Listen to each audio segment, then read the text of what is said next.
Welcome back to Newsday. Thank you for staying with us. The United States and Nigeria Joint Working Group has been formally inaugurated, cementing security and intelligence collaboration between the two countries.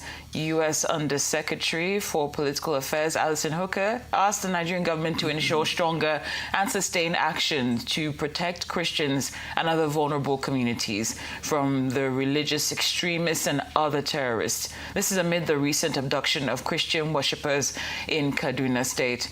Well, we have our Arise correspondent, or rather, we were going to take a report from our Arise correspondent, but we're going to delve into this discussion with Arise news analyst, Mr. Dayo Sobowale, and he'll be reviewing this latest charge by the U.S. to Nigeria to do more to protect Christians. Good afternoon, Mr. Sobowale. Many thanks for being here. Good afternoon. It's a pleasure to be here. Absolutely. It's great to have you. Now, we've seen some commendation about progress that's been made, some relative success by this administration in handling insecurity. But unfortunately, when we see reports from the likes of Southern Kaduna Christian Leaders Association, they're noting that this abduction that happened a few days ago is the first time in the region's history that members of 3 different Christian denominations were abducted in a single day during church service. So when you pair that with the claims of Christian genocide and looking at this history that they're recording, what's your take on that? Well, it's difficult now to defend the statement that there is no genocide. And those people are the receiving end of it. So it's the first time 3 different churches the same Sunday. And they've asked their people to fast. And the fast will end next Sunday. Hopefully, these bandits and terrorists will not attack them the next Sunday. You see, you can always speculate. But the visit of this Undersecretary of State is not a meeting with Nigeria. It's part of a tour of the Middle East and Africa. So this is a stop in Nigeria. And she has spoken very diplomatically that we should do more. You get me? They have the facts. They have the facts. And the Middle Belt people and the Kaduna Christians, they are human beings. They know what they are saying. Happily, our NSA director admitted that these attacks are an assault on the government of the day. The government should resist such assault and resist it powerfully. But I can assure you, the Americans have their information. They can play diplomacy, but they know what to do. Because Trump has said there is a cultural war between Christianity and Islam. And it should end. It should end. First, beginning with whatever happens in Iran and any other places where they are killing Christians, including Nigeria. Let's leave it at that. Well, also, Mr. Sobowale, now let's talk about the methods that are being used by the security forces in handling. I'm not going to say, I would have said kinetic, non-kinetic, but you will come at me. Your favorite. My favorite. Yeah, so let's leave it at that.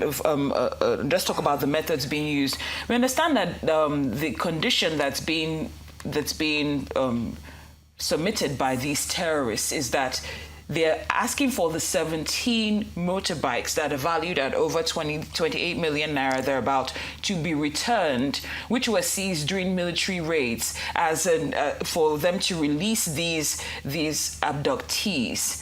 Now, when it comes to law of power, we are told to, or the art of war, when Lao Tzu, we always read they were meant to crush our enemies because they give them time to regroup.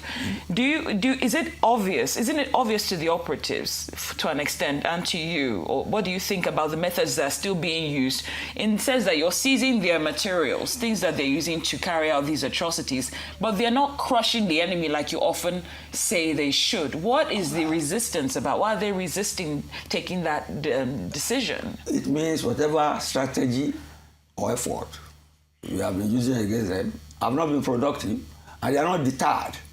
They are not deterred. You see, violence is the language they will understand. Violence was the language Trump used when they bombed Sokoto, and they got the message. You see the insolence of the request. You have killed people. You have killed people. Now you have come back to the authorities to restore your motorcycles. It's they are showing that they have some might against government. It should not be like that. The Obesian theory says might is right. Might is right when you use power legitimately to subdue your opponent, not when you fighting against the state seizes people from the state and you are requesting the return of your commercial articles. It is an insult to the integrity, to the professionalism, and to the strength of the Nigerian state. It should be disregarded and they should just hunt them down. And like I'm telling you, we should make sure, because they seem to have information. Why is it that it's on the eve of the visit of the American Undersecretary of State that these church attacks happened? Why is it? There are some people in and out of our system monitoring and trying to create the impression that Christians are being killed in Nigeria. And it is there. You see, you cannot, how do you defend a situation like that? 3 churches in one day, and then people requesting that before they can return them, they should return motorcycles. It is not done. And the issue of terrorism finance, you can see what is going on all fronts. The cases with EFCC, the governor of Bauchi, the former attorney general, the finance commissioner. There are people in high places who have money and influence who are supporting this, and this government should take them on. It's not a matter of diplomacy. The American lady has come and done her bit. She's going to the Middle East thereafter. But the people who take decision in Washington, that is headset, the Secretary of Defense, and Trump, and his Vice President. And they are ardent Christians. They are ardent Christians who, if care is not taken, will take on Nigeria on this issue. Mr. Sobowale, you just mentioned the different people that are being investigated and might be funding or financing terrorism, and still we've not seen the kind of outcomes that will show that the fight against quelling insecurity is really being taken on the way it should. It is being taken on, but we are not successful at it. Yes, and exactly. And what ADC is accusing, for instance, now based on what happened a few days ago, ADC is accusing Kaduna government and the police of cover-up, and the National Publicity Secretary is describing the denial as part of APC government preoccupation. These are his words: preoccupation with hiding the truth to look good. Now, are you not happy with that?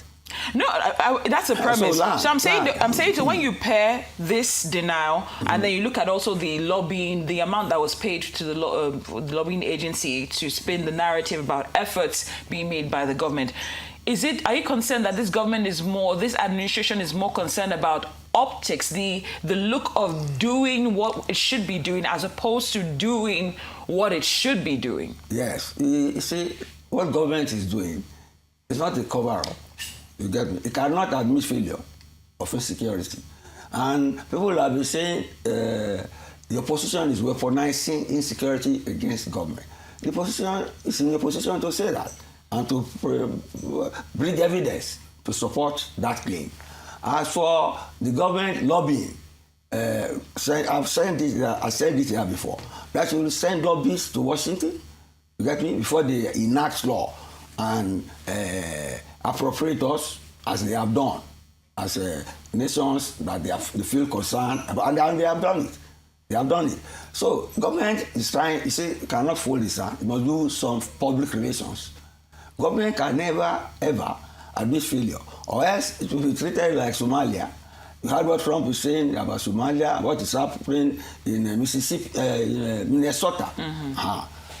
And you know, last Sunday too, just like what they are doing for Russia, the protesters intervened in the church. So the way I see it is a cultural war. It's a cultural war, and it's a clash of civilizations. But we should not get immersed in it for inadequacy or inefficiency on our part to protect the Christian population, which they have categorized as vulnerable. Government should act against that. Yes. Absolutely. Yes. Thank you so much, rising journalist, Mr. Dayo Sobowale. See, we didn't fight today. Of course. We didn't fight today. We'll fight on Monday. Yeah, both Christians. True. Thank you so much, rising journalist, Mr. Dayo Sobowale. Yeah.